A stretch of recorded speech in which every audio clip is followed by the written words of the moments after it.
Hey folks, Mel the Train Tutor back in this studio. I'm back with my Big Burma build. Yes, we're carrying on with the setting up of the jungle village that we started in the last video. Here's a quick pic, take a look. Looks rather good, doesn't it? Yeah, but we still need some smaller scatter. Okay, so that's what this episode is about. We're going to be working on some smaller scatter because I've put out a bit of a request for some ideas, yeah, and people are coming up with all sorts of things. Now, common ideas were things like guard towers, barrack blocks, aerodromes, airstrips, fuel dumps, sangars, yeah, i.e. military installations. And I like them, but I'm going to hold them back and do that as a separate set. Yeah, specifically because of the Chindits actually had in jungle airfields such as White City because they were an airborne force. So I'll put those aside. We've had a few ideas on the idea of shrines and churches and Buddhist temples, and that's definitely something I want to pursue. But there are loads of little ideas such as washing lines, nets, animal pens, and it just occurred to me that, yeah, they are nice little things that bring a set to life. So that's what we're doing in this episode. Now, if you come down to the table, as you can see, yeah, I've already started. Yeah, I've got some bases here, all different, and I'm going to quickly take you through. But what I want to do is, in this video, I want to see basically what I can do with just some basic materials. So, I've got some barbecue skewers, some putties, yeah, green stuff and milliput. Yeah, some wire, a bit of glue and hot glue and stuff. Now, the idea is I'm going to glue all these, make fences, make washing lines and all sorts of stuff. Okay? So that's what we're going to be working with, really basic materials. Now, what I want to do is I want to make a couple of animal pens, I want to make a couple of washing lines, I want to make a couple of hanging net lines, and I want to make a well, yeah, with sort of like a beam being supported for the bucket and everything. So lots of little stuff, lots of interesting stuff, but the important thing is we better just get cracked on, haven't we? Come on. So as you can see, I've already started to cut out my shapes. And what I've basically got is, I've got 3mm EPVC. Yeah, so it's nice, flexible, quite sturdy. Well, it's not flexible, nice and sturdy. Yeah, nice bevel on it, and it's going to take glue and everything perfectly fine. Yeah, it saves messing around with thin MDF, and it reduces the chance of warping when you're doing small things. So we've got a couple of animal pens. We've got a well, we've got a couple of fishing lines, and we've got a couple of clotheslines. Yeah, the next thing that we need to do is to actually start adding our bits of barbecue skewer. Now for the barbecue skewer, you can see I've already pre-cut these. Yeah, I've used a pair of clippers to do it, just dead easy. And the important thing is when I've been doing it, I've been using a model for reference to make sure that, that everything is roughly in scale and it doesn't sort of look out of scale. If I didn't do that, then it could look slightly awkward, you know. In fact, they do look a little bit too long. So let's cut those down a bit. Yeah. Simple as that. That'll do. Right, so fixing the pieces in place. I'm going for hot glue. Now you could drill into these pieces, yeah, and then insert them into there. But it's easier for me just to put a simple X on where I want the pole to go. Yeah. Put down a tiny blob of hot glue. And then just push it in and hold it in. Yes, it is a little bit blobby. Blobby. But it'll dry, and then we can just cover it up with our flocking materials. So, there you go. There's one. Yeah, going to do the same on this side.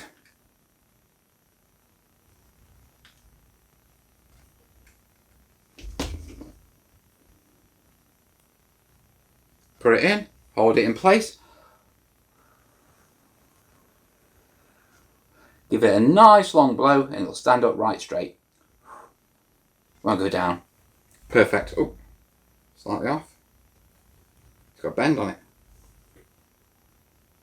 Right, so it's as simple as that, guys. Yeah. Now we are only doing a little bit and we're not doing much with these. So once they're cooled, they'll be sturdy enough for what we need to do with terrain making. Now my next job is I need to put the fences in on there, put the fences on there, put poles on there, put poles on there, put poles on there. So I'll see you when I'm done, yeah?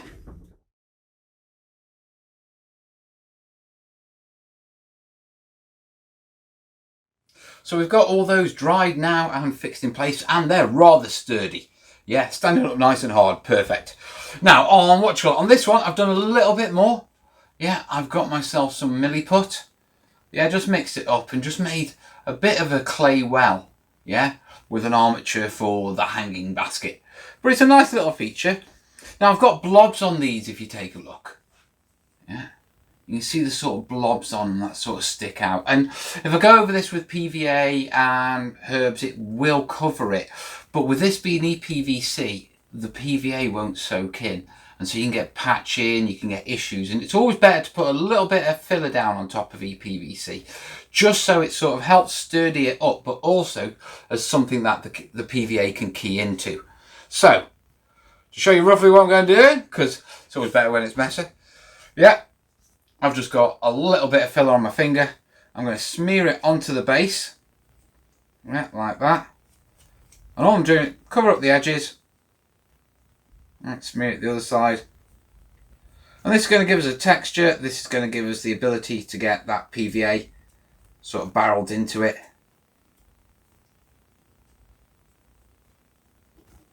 Hide that spot, those clumps a little.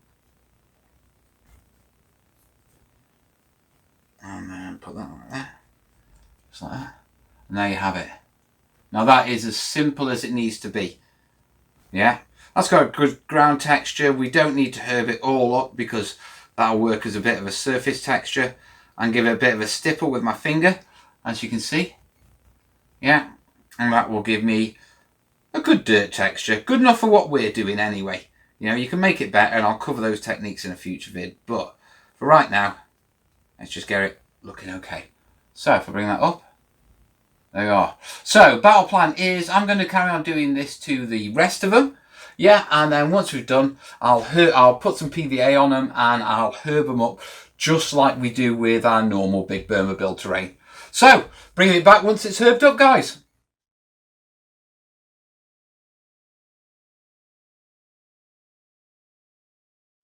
Right, that's then fillered up, and I've gone ahead and done the next sort of detailing stage. The reason I've done it off camera is quite simple, because it's really fiddly and you guys don't want to sit and watch me for half an hour swearing. Okay, but let me take you through what I've done. Right, obviously we've got a few different bits to scatter, but it's all based roughly around, wire.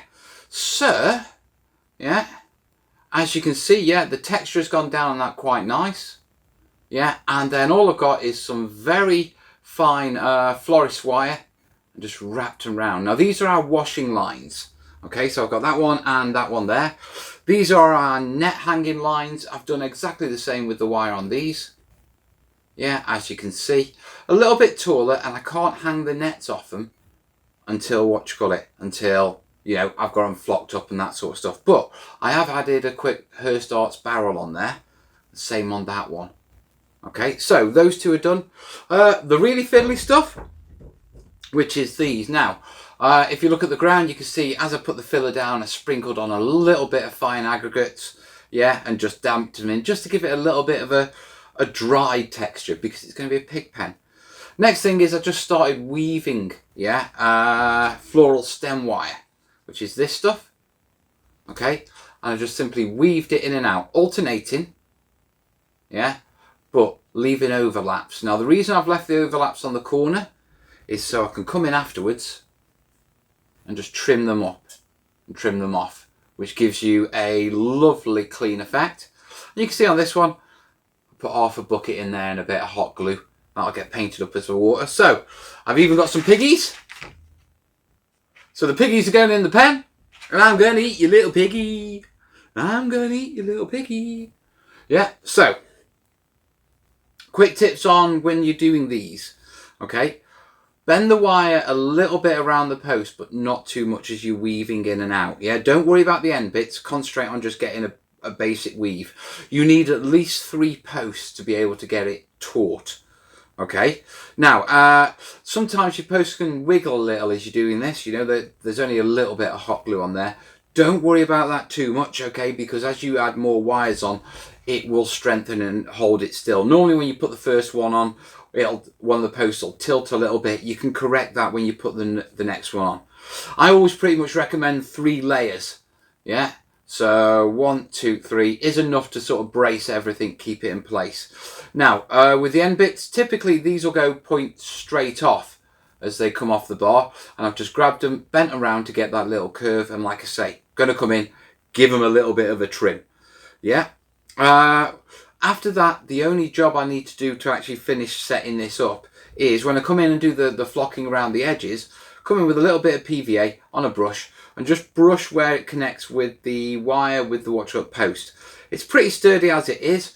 Paint will probably hold it, but a little bit of PVA while I'm PVAing, it just makes sense. Yeah. So, last one. This is my little watering hole. Yeah, we've got the donut made out of milliput there. Yeah, obviously barbecue skewers for the stand.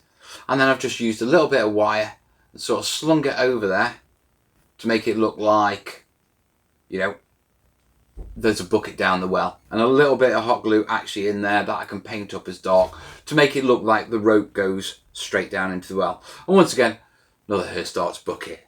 Really easy piece, really evocative. The challenge with doing these pieces has been trying to keep them in scale so they don't appear too large or too small. And I think I've pulled that off. Now, one thing I did want to show you before I go and start my flocking, yeah, is I want to show you how we need to do some clothes for the clothesline. So I want to show you how I'm doing those. So here's a clothesline. Yeah, and what I've got here is I've got a little bit of green stuff. Yeah, and what I did is I soaked my mat, yeah, with water. That stops the green stuff sticking to it. And then whilst it was down with wet fingers, I've just stretched it, pushed it out to make it as flat as possible because I want to cut this into cloths.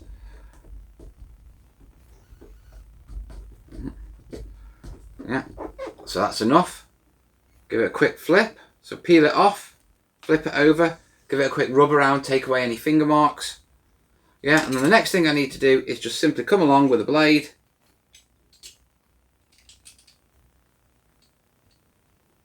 It's already creasing, come on. Give that a go.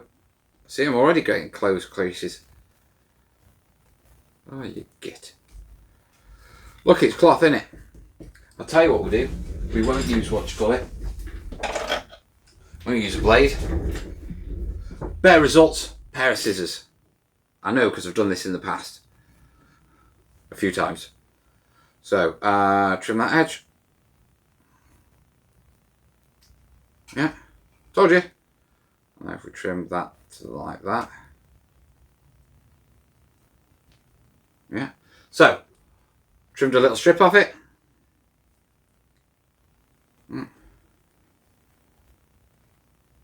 One. Two. And all you gotta do is, because the green stuff will stick to itself, just put a little bit of an overlap. And a little bit of a fold. And there you go, washing. Now, I don't know if I'm going to get sort of brazen enough to try a pair of trousers on these, but I might have a go at a pair of trousers in a minute. We'll see how we get on. But in the meantime, guys, I'm going to get the rest of my washing on the line. Yeah, then I'm going to do a bit of gardening, get some flock on, and I'll bring it back to you when it's done. See you shortly, guys.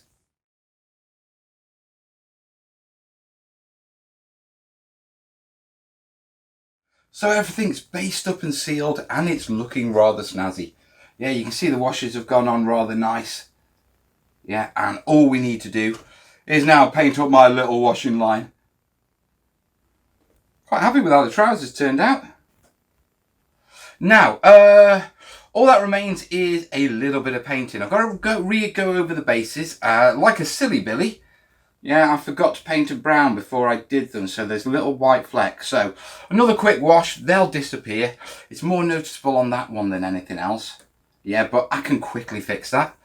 After that, we've got to lighten the ground in these. Obviously do all the branches and the branch work and the poles. We'll do those in a dark brown.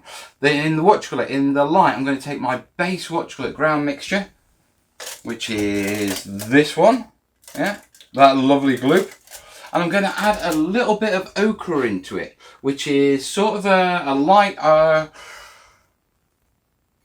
earth colour. Yeah, where's my ochre?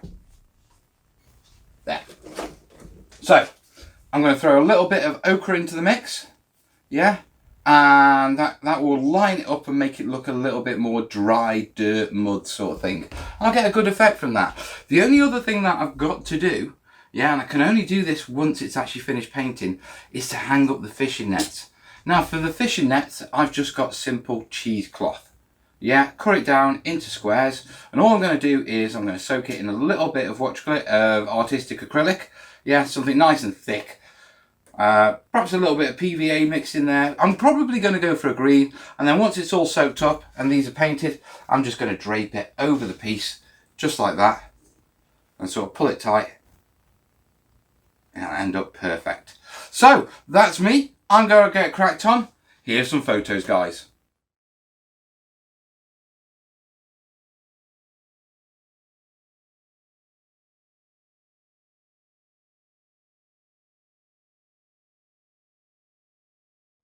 So here they are, all done and dusted, and they look rather nice.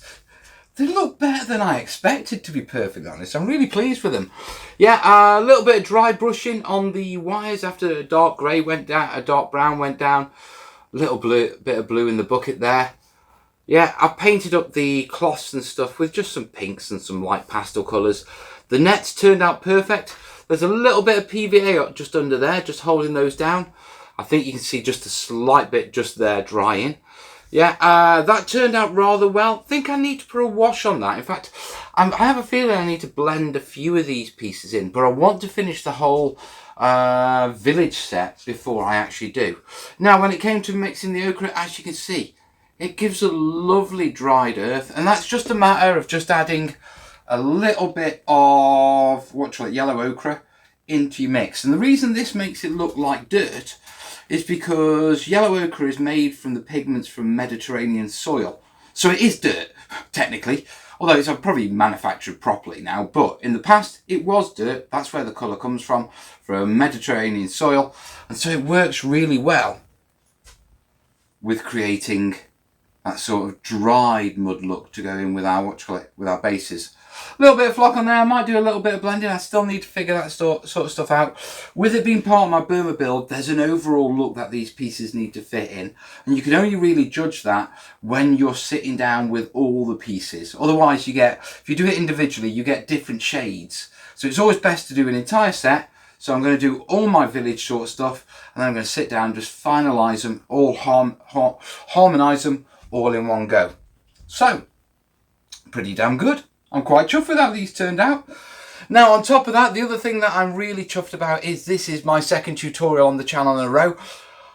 Second week putting tutorials out, so I've hit my goals of getting the tutorial out up for the Tuesday like I promised, and I'm really pleased about that.